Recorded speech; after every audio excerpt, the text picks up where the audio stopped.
उपासक अपने उपास्य देव में सदैव स्थित रहे चिंतन के द्वारा। जितना आंतरिक चिंतन गाढ़ होगा उतने ही आराध्य देव का सानिध्य अनुभव में आएगा। जब नाम जब वाणी गायन हृदय में उतरता है और उसका गाढ़ चिंतन होता है, तब स्मृति बाह्य लोप होने लगती है, शरीर शासन से रहित हो जाता है, अर्थात शिथिल। कोई भान नहीं, कौन हूं, कहां हूं, क्या कर रहा हूं, कोई भान नहीं। यह स्वाभाविक सहज स्थिति प्रकट होती है जो बाहर से दूसरे को देखने में निद्रा जैसी प्रतीत होगी। ना वो तंद्रा है ना वो निद्रा है, एक अलौकिक स्थिति। स्वाभाविक गाढ़ चिंतन हो रहा है, मैं चिंतन कर रहा हूं, ऐसी भी स्थिति नहीं। मैं डूब रहा हूं, ऐसी स्मृति भी नहीं है। मैं हूं, ऐसी सत्ता भी नहीं रह गई। केवल चिंतन ही चिंतन। जब कृपा होती है तो उपासक इस बात में स्थित हो जाता है, उसका गाढ़ चिंतन चलता रहता है, उठते बैठते चलते फिरते हर समय। तब वो देख पाता है प्रभु की रूप माधुरी, दिव्य लीला, स्वाभाविक सहज। अपने आप कोई पद चल रहा है, उसकी लीला चल रही है, वो उसमें डूबता चला जा रहा है। चाहे बाहर से कितना संगीत बज रहा हो, कुछ नहीं सुनाई दे रहा। चाहे बाहर हजारों बैठे हो, कुछ नहीं दिखाई दे रहा। एकमात्र इष्ट देव। ये उपलब्धि है।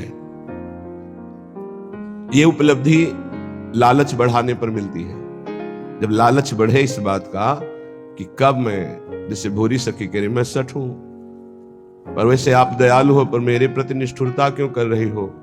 हेरत टेरत, बार बार मैं आपकी मार्ग को हेर रही हूं, पुकार रही हूं, पर आप मुझे दिखाई नहीं दे रहे। व्याकुलता, ऐसा लालच प्रियालाल से मिलने का कि अन्य कोई लालसा, अन्य कोई चाह रह ही न जाए। इस चाह की यही मानता है कि हर चाहों को मिटा देती है। श्रीपाद प्रबोधानंद जी कह रहे हैं, वृंदावन में तो बहुत जल्दी ये लाभ प्राप्त हो जाता है, क्योंकि ये सिद्ध प्रेम भूमि है। जिसका थोड़ा भी उपासना में अपनापन हो रहा है, वो बहुत जल्दी यहां लाभ प्राप्त कर सकता है। बहुत महामहिम भूमि है। परम पद की प्राप्ति देवर्षि नारद जी की प्रेरणा से ध्रुव जी को मथुरा में हुई, क्योंकि मथुरा नित्य कृष्ण को वास, निस्दिन श्याम न छाड़त वास, तासु सकल लीला कही। निरंतर श्री हरि की उपस्थिति पाई गई है मथुरा में। ये मथुरा बहुत बड़ा पावन स्थान है। अटल पदवी की चाह होने के कारण मधुपुरी तक उनका प्रवेश हुआ, पर ब्रज में एक कदम भी नहीं रख पाए ध्रुव जी, क्योंकि ध्रुव जी के हृदय में चाह है अटल पदवी की, और ये देश चाह रहित महापुरुषों का है। किसी भी लोकांतर की कोई भी सुख की चाह नहीं, तब प्रिया प्रीतम से मिलने की छटपटाहट हृदय में होती है। तो ध्रुव जी के हृदय में प्रिया प्रीतम की मिलने की चाह तो थी नहीं, अटल पदवी की चाह थी। तो अटल पदवी प्राप्त कराने के लिए तो मथुरा ही समर्थ है। मधुपुरी में 6 महीने साधन किया और अटल पदवी प्राप्त कर ली। भगवत साक्षात्कार हुआ चतुर्भुज भगवान नारायण का, और नारायण की कृपा से आज भी वो अटल पदवी में विराजमान है। लेकिन ये श्रीधाम वृंदावन, ये तो प्रेम भूमि है। उद्धव जी को कोई साधना नहीं करनी पड़ी, गोपियों की चरण धूलि का स्पर्श होते ही सारा ज्ञान ढक गया और प्रेम का प्रकाश हो गया।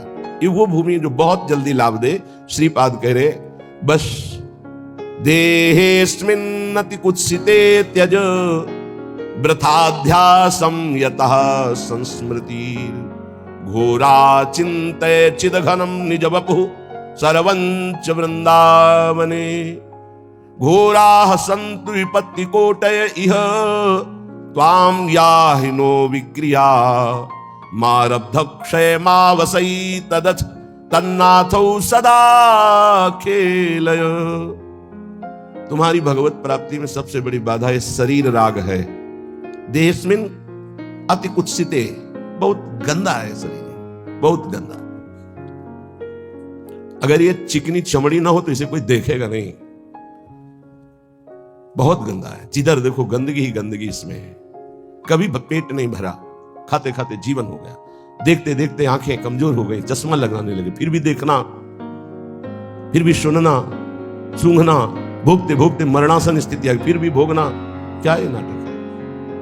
भूत के लड्डू, ना खाए तो तरसे, अगर खाए तो मरे, क्योंकि इसमें कुछ है ही नहीं। पर बहुत विचित्र है, ना खाए तो तरसे।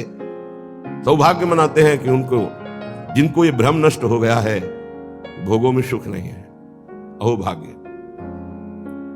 देहिस्मिन् नति कुत्सिते त्यज वृथाध्यासम यथा संस्मृति। इस संसार के बंधन का मुख्य कारण कुत्सित शरीर में, देह भाव में मैंपन हो जाना है। ये वृथा झूठा अध्यास है, तुम शरीर नहीं हो।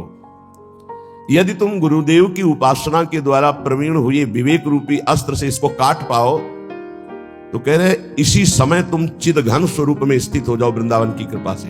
घोरा चिंतय चिदघनम निज बपु सर्वंच वृंदावने।